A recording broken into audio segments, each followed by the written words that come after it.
वो कौन सा फल है जिसका जूस दुनिया में सबसे ज्यादा पिया जाता है?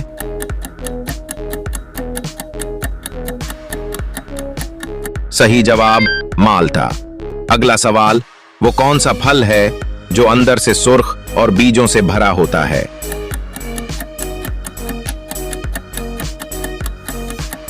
सही जवाब अनार।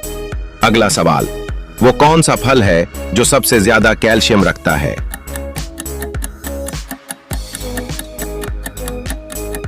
सही जवाब अंजीर।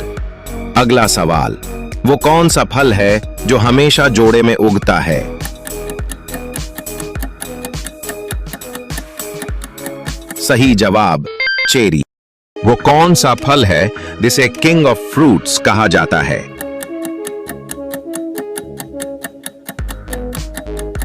सही जवाब आम।